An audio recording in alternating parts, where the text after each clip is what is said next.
ঘুরতে যেতে তো ভালো লাগে, কিন্তু ঘুরতে গেলে মাথা যন্ত্রণা শুরু হয়ে যায়। আর আজকে ছিল বিশ্বকর্মা পুজো। প্রতি বছর এই দিনে আমাদের স্ট্যান্ডে এখানে খিচুড়ি প্রসাদের ব্যবস্থা করে থাকে। প্রতিবারে এটা রাত্রেবেলাতে করে, কিন্তু এবার আবার সকালবেলার দিকে করেছে, ঝামেলা হবে। ওই বাড়িতে যতই বেশি চেষ্টা করি না কেন, এত সুন্দর প্রসাদের মতো খিচুড়ি কখনোই তৈরি হয় না। নারকেলে বড়া খেতে তোমরা কে কে ভালোবাসো? ছোটবেলায় মা যখন নারকেলে বড়া করতো, শুধু করতে যতটুকু টাইম লাগতো, কিন্তু ভাজার পরে দেখতে দেখতেই বড়াগুলো সমস্ত খাওয়া হয়ে যেত। আর নারকেল বড়াটা আমার অনেক বেশি প্রিয়। আমাদের এখানে মাঝে মধ্যে এরকম 50 টাকা করে জুতো বিক্রি করতে আসে। আমরা যেটা পছন্দ করে দিই, আমার ছেলে আবার সেটা পছন্দ করে নিতে চায় না। আগের দিন ওর যে পায়ে জুতোটা ছিল, সেই জুতোটা খেলা করতে গিয়ে হারিয়ে রেখে এসেছে। আমার শাশুড়ি মা বলে আমার হাজবেন্ড নাকি ছোটবেলায় অনেক জুতো হারিয়েছে। মাঝে মাঝে ছেলেটার এমন কর্মকাণ্ড দেখে অনেক রাগ হয়, কিন্তু পরবর্তীতে ভেবে নিই যে ছোটবেলাতে আমরাও তো সারাদিনের সমস্ত কাজকর্মগুলো একটা ভিডিও করলে সেটা হয়তো মনে হয় 4-5 ঘন্টাও হয়ে যাবে, তারপরেও কিন্তু ভিডিওর মাধ্যমে হাজারগুলো ক্লিপ দিয়ে আমরা ভিডিওটা তৈরি করি। কিন্তু একটা ভিডিও করতে গেলে যে কতটা পরিমাণ পরিশ্রমের দরকার, আর এতগুলো ভাবে ক্লিপগুলো নিতে গেলেও কিন্তু ক্যামেরাটা সেট করে করে অনেক বেশি টাইম লাগে। যাই হোক, ভিডিও করাটা এখন আমার একটা নেশায় পরিণত হয়ে গেছে, যেটা না করলে এখন আমার মোটেই ভালো লাগে না। সব কথা তো হলো, এবার বলো সবাই পুজোতে কে কটা জামা প্যান্ট নিয়েছো? সত্যি কথা বলতে এবার আমার কোনো একটা প্ল্যানিং নেই, কারণ এবারে পুজোতে শুনতেছি বেশি বেশি করে নাকি বৃষ্টি হবে। আর বৃষ্টি হলে আমার কোথাও যেতে একটুও ভালো লাগে না।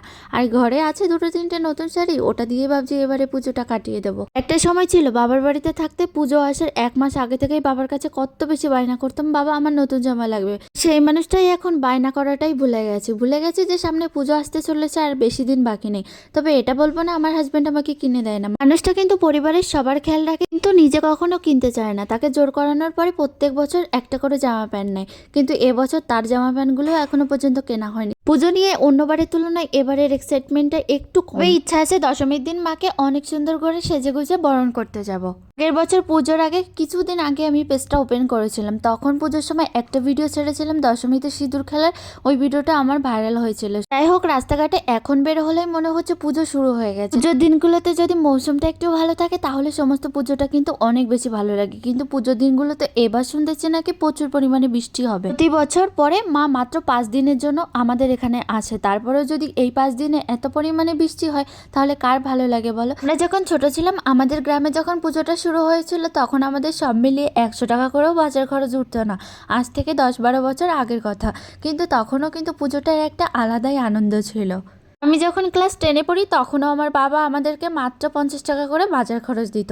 সেই 50 টাকায়ও কিন্তু আমরা পুজোর বাজার দেখে আরও 20-30 টাকা কিন্তু রিটার্ন নিয়ে আসতাম। এখনকার পুজোতে 500 টাকা করে বাজার খরচ দিলেও বাজারে কিচ্ছু হয় না, কিন্তু আগের তুলনায় এখনকার পুজো যদি 1000 টাকা বাজার খরচ বেশি দাও, তারপরে অতটা বেশি আনন্দ হয় না যতটা আগে হতো।